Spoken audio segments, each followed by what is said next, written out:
the chilling circuit together. And he served as general treasurer of the Midwestern District Council of the Pentecostal Assemblies of the World. He served as treasurer in the PNW. We served with each other hand in hand. But most of all, I can say this is my friend and my brother. They used to call us the Sons of Thunder. All right.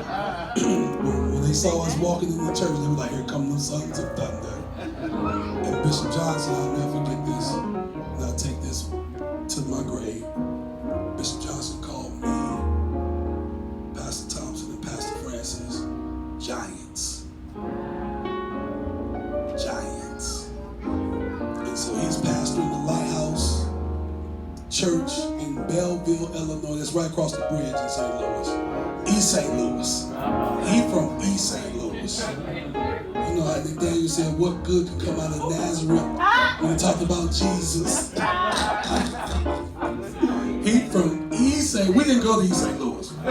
We just did. We drove through the stop signs in East St. Louis. Am I right? I did. I didn't even stop at the stop signs in East St. Louis. No way. What'd you say, Ma? Yeah, we didn't even stop at the stop sign. All the strip clubs were in St. Louis too. I stopped there neither. But this is my friend. He's a preaching machine. He really is, and we have like that fun together. But he's the speaker of the night, Pastor Byron Thompson, all the way from Lighthouse Temple, Belleville, Illinois. Come on, everybody, let's give God some hand praise.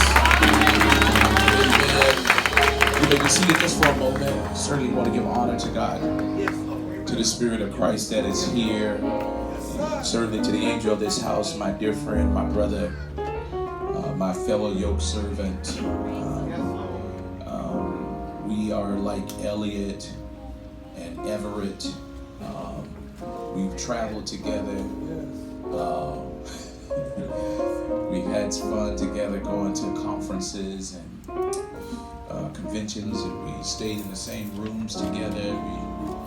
We ate off each other's plate. We joined each other.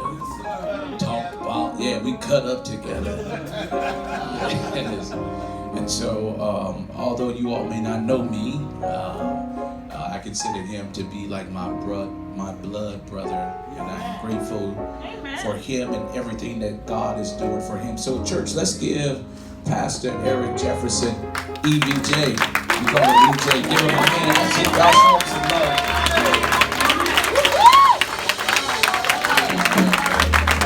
Amen. And certainly to the founding pastor, the bishop, the chief potentate.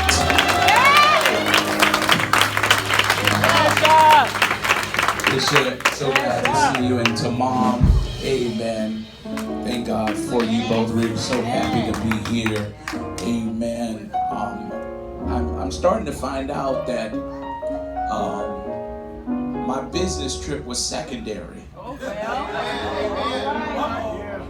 That the real reason I was here is to come to Emmanuel Temple. Amen. God had preordained it before the foundations of the world that Friday I would be here, and it would be no expense to the church. He would make Mallinckrodt Pharmaceutical pay for it. Come on, somebody, won't he do it? Won't he do it?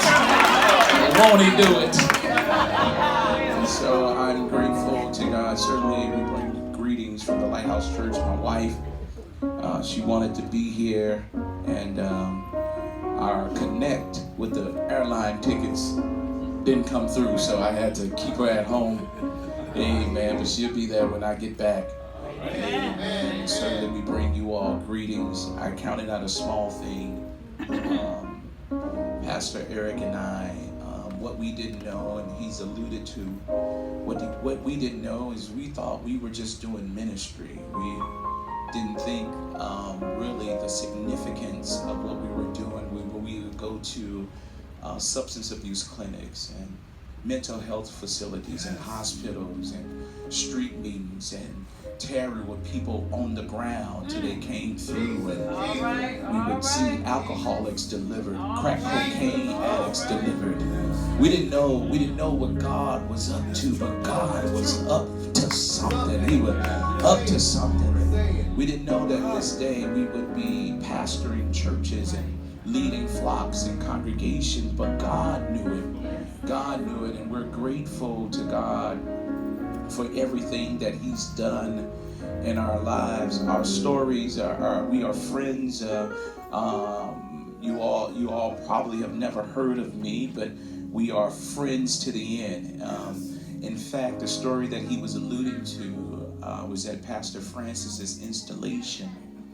And Dr. Rachel Webb, who you all probably should get to know, said to the congregation that she tried to break us up, Pastor Jefferson, Pastor Francis, and myself, because she thought we were too close, Mom.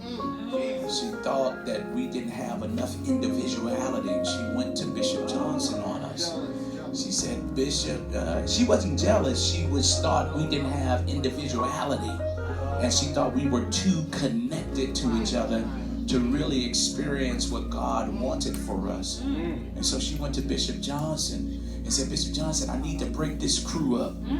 God's telling me to break this crew up. And Bishop Johnson looked at her and said, don't you see the greatness in these men? Now, we thought we were peons. We didn't even think Bishop Johnson, and they went to Bishop Johnson's church. I went to Pettiford's church.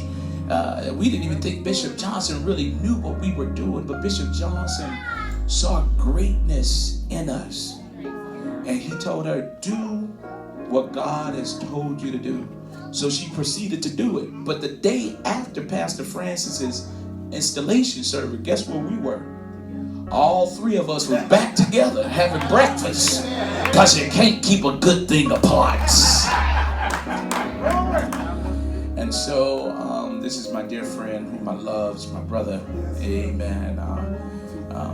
Whatever he needs from me, I'll try my best to do it. And I'm just so grateful to be with you all here at Emmanuel Temple. I'm not going to hold you any longer, much longer. If you have your Bibles, turn with me